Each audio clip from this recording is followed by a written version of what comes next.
Oke, teman-teman, kita lanjut ya untuk di sesi masih pembelajaran sequence diagram ya.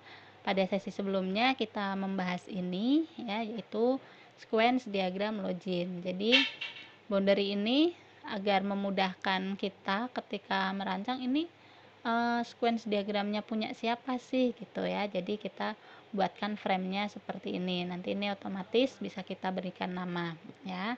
Untuk membuat seperti ini ya, kita bisa menggunakan star UML-nya. Teman-teman bisa buka star UML-nya ya. Sebagai pengingat bahwa sequence diagram ini memperhatikan dari activity diagram yang sudah kita buat dan juga use case-nya yang akan memandu kita. Kira-kira kita perlu buat sequence diagram itu untuk desain form apa saja gitu ya. Oke. Ya, sebagai pengingat dari sebelumnya nih teman-teman yang sudah kita bahas ya. Jadi berdasarkan pada use case ini, kita punya cukup banyak use case, ini kita buatkan activity diagramnya di pertemuan yang lalu. Nah, yang sekarang kita akan membuatkan untuk sequence diagramnya ya, yaitu pada use case login ya. Nah, ini adalah tampilan use case di star UML-nya ya. Use case untuk loginnya ini yang lalu yang kita bikin ya. Ini use case login yang perlu kita buatkan activity-nya. Nah, ini adalah activity dari login ya, yang mana activity login ini diceritakan atau alurnya sesuai dengan skenario. Nah, sekarang kita akan buat sequence dari login ya. Sebagai pengingat bahwa login itu adalah general affair, manager general affair-nya atau aktornya ini membuka aplikasi, kemudian sistem kita menampilkan form login ya. Dari form login aktornya akan melakukan input username dan password ya, kemudian mereka klik login. Nah, sistem akan merespon dengan validasi username dan password yang dimasukkan oleh user atau oleh aktor ya. Jika sesuai, maka ada pesan login berhasil. Apabila tidak sesuai, maka ada pesan bahwa username passwordnya salah atau loginnya gagal ya. Apabila berhasil, maka akan tampil ke menu utama ya. Nah, jadi dari activity ini ceritanya juga harus sesuai dengan sequence-nya ya. Rancangan sequence kita itu akan menceritakan sama seperti activity login ya.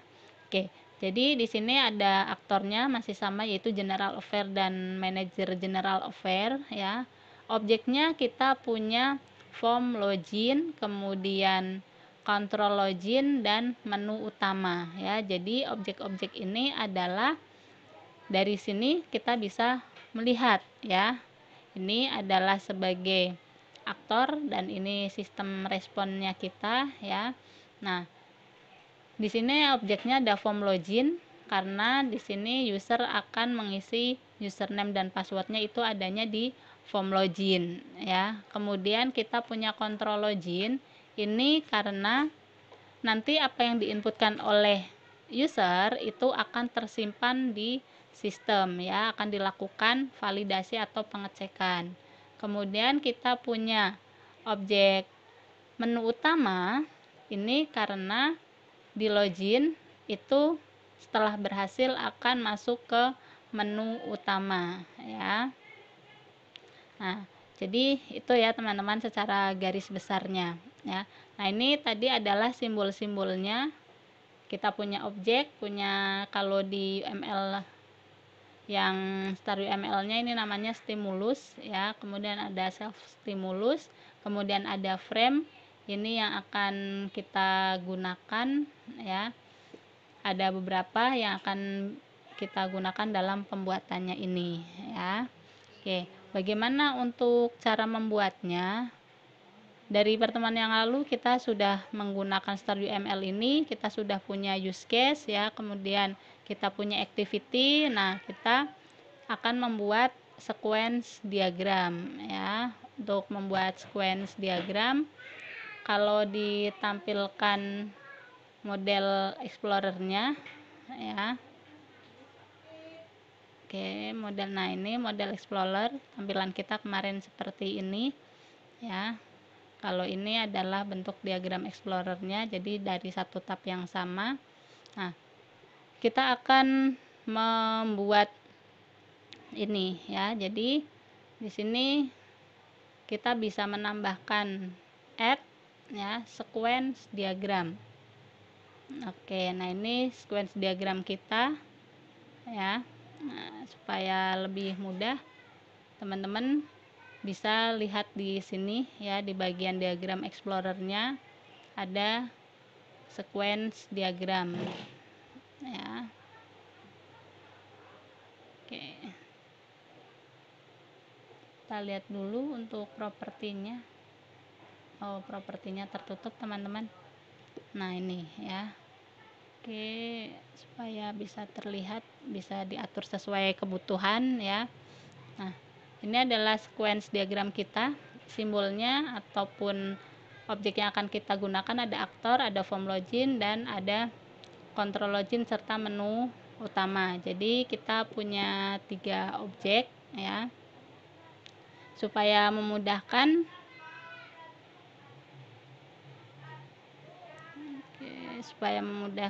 kita lihat di sini sequence diagramnya, kita beri nama saja, misal latihan sequence ya. Jadi supaya kita nyarinya lebih mudah ya. Nah, kita akan, ketika kita memilih latihan sequence teman-teman, ini otomatis simbol-simbolnya itu akan beda toolsnya ya. Simbol-simbol atau toolsnya ini yang muncul akan beda. Ketika kita di sini adalah use case, maka ini akan tampil simbol-simbol untuk use case ya. Ketika kita activity ya, maka di sini yang akan tampil adalah activity. Nah, kemudian ketika kita akan sequence, teman-teman di sini juga ada sequence ya. Nah, di sini tidak ada aktor ya. Jadi bagaimana untuk menambahkan aktornya? Aktornya silahkan tambahkan di sini ya. Jadi add-nya ya, teman-teman bisa add-nya itu adalah aktor ya. Nah, sini add-nya, klik. Nah, ini add, nanti dipilih aktor ya.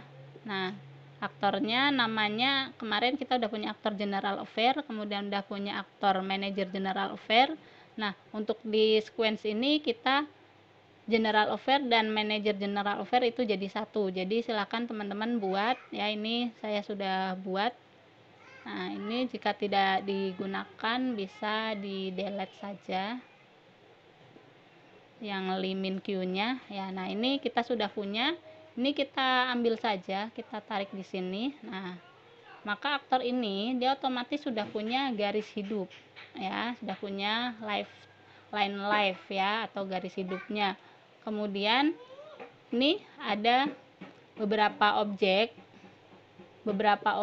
ya. Kita punya 3 objek, ada form login, control, dan menu utama. Kita lock ya, 1 2 3 ya. Oke, objek 1 kita ubah jadi form login. Sini ada form login. Kemudian objek 2 ini ada control login ya. Control login. Dan yang ketiga itu kita buat menu utama. Menu utama ya. Nah, oke, objeknya kita lepas.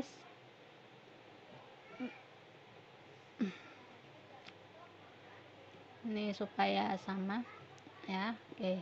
Selanjutnya adalah di sini kita akan membuat ya pesan bahwa ketika general offer ini pertama-tama adalah klik form login, maka dia akan buka aplikasi dengan menggunakan stimulus. Ini teman-teman bisa klik dan tarik hubungkan dengan form login. Ini adalah membuka aplikasi ya, enter.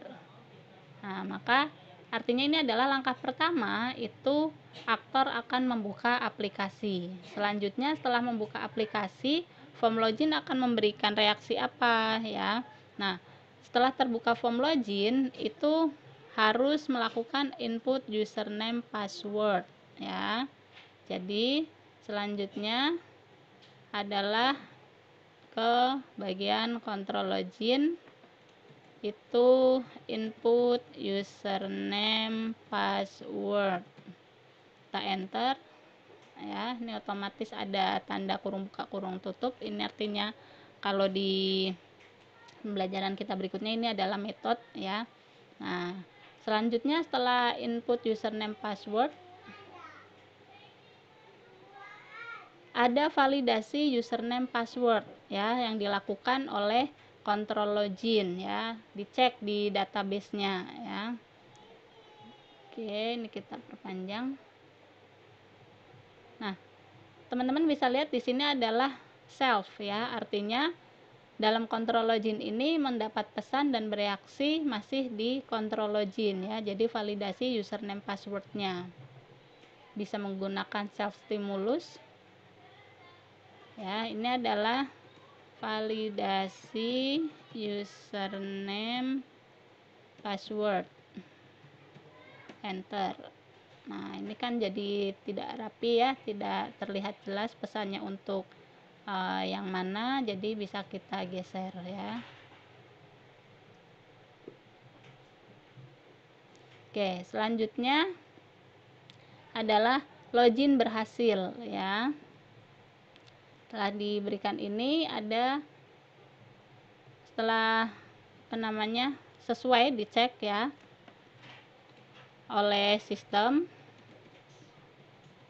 dia akan menyatakan login berhasil dan masuk ke dalam menu utama ya. Nah, ini jika berhasil. Jika failed atau gagal, dia akan kembali ke form login, maka pesannya adalah login gagal ya. Di sini kita perpanjang ya teman-teman. Ini artinya garis hidupnya ini masih berlaku untuk setiap event yang sedang aktif ya. Ini dari database-nya ke ngasih tahu kita ya bahwa login gagal. Login gagal maka akan menuju ke form login ya. Nah, setelah ini berarti prosesnya sudah selesai atau aktivitas di form login ini sudah selesai ya. Jadi garis ini yang putus-putus itu adalah lifetime-nya dari objek, setiap objek yang ada ya. Nah, kalau yang ini adalah menyatakan pesan yang dikirim antar satu metode ke metode yang lain ya. Nah, supaya kita tidak bingung, bisa ditambahkan frame. Ini opsional ya teman-teman ya, tidak wajib. Kita bisa tambahkan frame di sini untuk memudahkan ketika kita pindah ke gambar ini ya. Jadi ini adalah untuk login SD, artinya sequence diagram. Nah, teman-teman, kita sudah jadi. Cara membuatnya cukup mudah sekali ya. Yang perlu difahami adalah masing-masing dari simbol ini ya. Jadi ini cukup pendek, artinya setelah kegiatan ini selesai, selanjutnya adalah berinteraksi dengan form login. Yang di belakang ini cukup panjang ya. Nah, misalnya ini akan digeser ya, artinya setelah form loginnya selesai, apabila gagal maka dia bisa kembali ke form login ya. Bagaimana kalau ada yang salah dan lain sebagainya, teman-teman bisa mengeksplor dan mencoba untuk membuat ini lebih lanjut dengan latihan yang sudah terlampir. Terima kasih, selamat berkarya, selamat belajar, semangat selalu. Assalamualaikum warahmatullahi wabarakatuh.